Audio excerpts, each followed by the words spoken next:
সুপ্রভাত। আবার চলে এলাম সকলের সামনে আমাদের রান্নাঘরে। আজকে আমি একটা নতুনত্ব স্ন্যাক্স বানাবো, সেটা হচ্ছে ব্রেড পটেটো ললিপপ। এটি তৈরি করতে লাগবে পাউরুটি, ডিম, কর্নফ্লাওয়ার, বিস্কুটের গুঁড়ো, এদিকে লাগবে সেদ্ধ করা আলু, চিলি ফ্লেক্স, চাট মশলা, গোলমরিচের গুঁড়ো, অরিগ্যানো, পেঁয়াজ কুচোনো, তারপরে হচ্ছে ধনেপাতা কুচোনো, পুদিনা পাতা কুচোনো, নুন, হলুদ, আর হচ্ছে স্বাদ মতো চিনি, লঙ্কার গুঁড়ো, আর ওদিকে হচ্ছে চিজটাকে আমি গ্রেট করে নেব।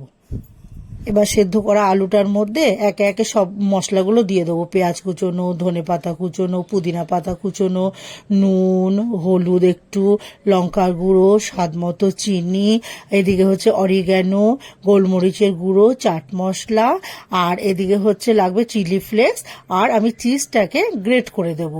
চিজটাকে গ্রেট করে দিয়ে এবার ভালো করে একটুখানি মেখে নেব আমি।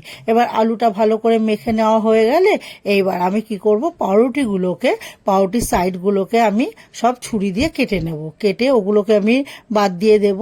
আর এবার আমি পাউরুটিগুলোকে রেখে দেব। এইবার আমি ডিমের ব্যাটারটা করে নেব। ডিমের মধ্যে আমি একটু নুন দিয়ে ডিমটাকে ফেটিয়ে রাখবো।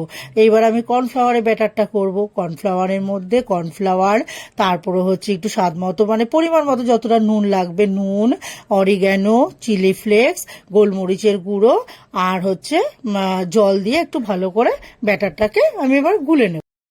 এবার পাউরুটিটাকে আমি বেলুন চাকিতে একদম দুদিক ঘুরিয়ে ঘুরিয়ে একদম পাতলা করে বেলে নেব।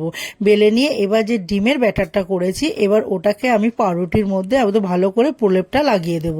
দিয়ে এইবার একদিক থেকে আমি পাউরুটিটাকে নিয়ে মুড়ে নিয়ে এইবার পানের মতো আকৃতি করে নেব। নিয়ে ভেতরে যে মানে আলুর মশলাটা করেছি ওটাকে দিয়ে দেবো। দিয়ে একটা করে কাঠি দিয়ে দেবো। এবার যে মাথাটা থাকবে ওটাকে আমি ছুরি দিয়ে একটু কেটে কাঠির দু সাইড দিয়ে একদম ভালো করে সিঙ্গারার মতো করে মুড়ে দেবো। এইভাবে আমি আগে সব পাউরুটিগুলো তৈরি করে নেব। নিয়ে এইবার যে কর্নফ্লাওয়ারের ব্যাটারটা করেছি এবার ওই ব্যাটারের মধ্যে চুবিয়ে বিস্কুটের গুঁড়ো মাখিয়ে নিয়ে তারপরে আমি ভেজে নেব। সাদা তেলের মধ্যে একটা একটা করে সব ভেজে তুলে নেব। তাহলেই তৈরি হয়ে যাবে আমার ব্রেড পটেটো ললিপপ। আর এই স্ন্যাক্সটি যদি ভালো লেগে থাকে তাহলে লাইক করবেন, কমেন্ট করবেন, শেয়ার করবেন, অবশ্যই সাবস্ক্রাইব করবেন। ধন্যবাদ।